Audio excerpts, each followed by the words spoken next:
বিশ্ব ক্যান্সার দিবস উপলক্ষে বিভিন্ন সরকারি বেসরকারি হাসপাতালের পক্ষ থেকে বিশেষ অনুষ্ঠানের আয়োজন করা হয়। ক্যান্সার রোগ প্রতিরোধ এবং প্রতিকারের বিষয়ে সকলকে অবগত করার লক্ষ্যেই সচেতনতামূলক কর্মসূচি নেওয়া হয় উদ্যোক্তাদের পক্ষ থেকে।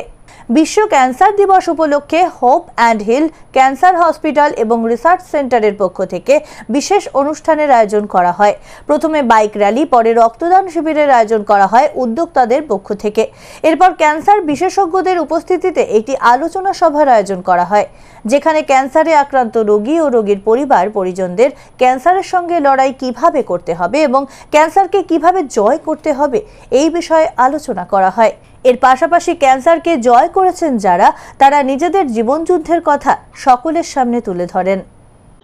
সর্বপ্রথম যে জিনিসটা বলি যে ক্যান্সার একটি অসুখ, এটা আমাদের আইডেন্টিটি হওয়া উচিত নয় যে আমি ক্যান্সার পেশেন্ট।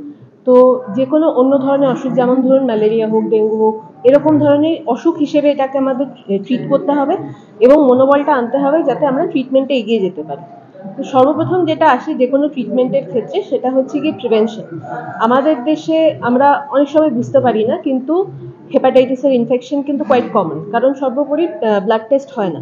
তেমনই যেমন ডক্টর হালদার বলছিলেন যে সার্ভাইকাল ক্যান্সার যদি আমরা পরিসংখ্যানগতভাবে দেখি, তাহলে আমাদের দেশে second most common cancer in women হচ্ছে গিয়ে সার্ভাইকাল ক্যান্সার, এবং তার মধ্যে বেশ অনেকাংশেই অসুখটা কিন্তু প্রিভেন্টেবল, কারণ এটি একটি ভাইরাস জনিত অসুখ। এবার ভাইরাস জনিত অসুখের ক্ষেত্রে একটি ভ্যাকসিন অ্যাভেলেবল, ইন্ডিয়ান সেরাম ইনস্টিটিউটও একটি আবিষ্কার করেছে। তো এরকম ক্ষেত্রে যদি ভ্যাকসিনেশন আমরা করাতে পারি, হ্যাঁ অবশ্যই কিছু বয়সের হিসাবে হবে এবং হচ্ছে গিয়ে কিছু স্কেডিউল আছে। এমন নয় যে আমি আজকে গিয়ে একটা ইঞ্জেকশন নিয়ে নিলাম মানে আমার প্রিভেনশন হয়ে গেল, কিন্তু নিয়ম মেনে প্রিভেন্টিভ মেজার নেওয়ার জন্য ভ্যাকসিনেশন ইম্পর্টেন্ট। এই সময় আমাদের ডক্টর হিসেবে এটা ওনাদের বলা খুব দরকার। আমরা যেটা করি সেটা হচ্ছে যে এটা আপনার ক্যান্সার বেরিয়েছে ঠিকই, কিন্তু এই ক্যান্সারটা পুরোপুরিভাবে কিউরেবল, এটা এই স্টেজে আছে এবং এই চিকিৎসাটা আপনি আগামী 6 সপ্তাহ বা 4 সপ্তাহ ধরে করালে তারপর কিন্তু আপনি পুরোপুরিভাবে ক্যান্সার মুক্ত হতে পারবেন এবং আপনাকে শুধু চেক আপে থাকতে হবে। আমাদের 4 মাস বা 6 মাস অন্তর অন্তর এসে একটা চেক আপে থাকতে হবে। তো এই জায়গাটা খুব ইম্পর্টেন্ট, এই বিশ্বাসটা তাদের মধ্যে দেওয়া যে এটা একটা কিউরেবল ডিজিজ।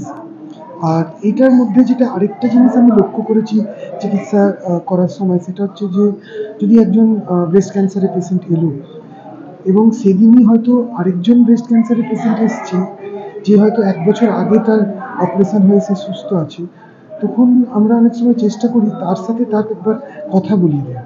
তাহলে একজন পেশেন্ট যে আরেকজন নতুন পেশেন্টকে যে বিশ্বাসটা দিতে পারে, সেটা আমরা বা অন্য কারো যারা স্টাফ আছে তারা কথা বলে ওই রকম বিশ্বাস ওনার মধ্যে দিতে পারবো না, একমাত্র যে পেশেন্ট নিজেই।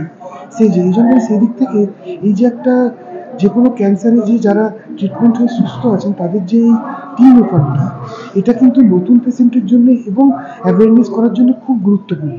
ক্যান্সার নাম শুনলেই সকলেই ভীত এবং সন্ত্রস্ত হয়ে ওঠেন, কিন্তু ক্যান্সার রোগের প্রতিকার এবং প্রতিরোধ করা সম্ভব এমনটাই অভিমত চিকিৎসকদের। ক্যান্সার সম্পর্কে সকলের মধ্যে সচেতনতা বৃদ্ধির উদ্দেশ্যে বিশ্ব ক্যান্সার দিবস উপলক্ষে রাঙাপানির মেডিকা ক্যান্সার হাসপাতালে একটি বিশেষ অনুষ্ঠানের আয়োজন করা হয়। বিশিষ্ট চিকিৎসকদের মধ্যে উপস্থিত ছিলেন doctor Swapnendu Basu, senior consultant radiation oncology doctor Sourav Guha, doctor Anirban Roy, doctor S Mariyam Ahmed, doctor Taraknath Mitra সহ অন্যান্যরা। এদিনের বিশিষ্ট অতিথি হিসেবে উপস্থিত ছিলেন sky watchers association of north বেঙ্গলের প্রতিষ্ঠাতা এবং ক্যান্সার সার্ভাইভার দেবাশিস সরকার।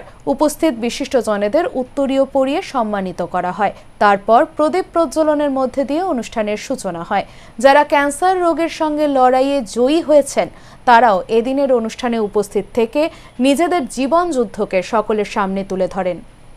आज हम लोग यहाँ पे सब लोग आए हैं to celebrate world cancer day, और आज डॉक्टर्स के दिन नहीं है, आज पेशेंट्स के दिन है। इसलिए जितना भी हम लोग का यहाँ पे कैंसर सर्वाइवर्स है, जो लोग 8 साल 10 साल पहले भी ट्रीटमेंट हो चुका है, वो लोग आज आए हैं। उन लोगों का जो एक्सपीरियंस है वो शेयर करने के लिए, ताकि जिन लोगों का कैंसर का ट्रीटमेंट चल रहा है यहाँ पे, उनका कहानी सुन के वो लोग इंस्पायर्ड हो, इंस्पिरेशन मिले, ताकि ये जो बैटल है, ये एक जो युद्ध है उसको ओवरकम करने में सबको इजी हो।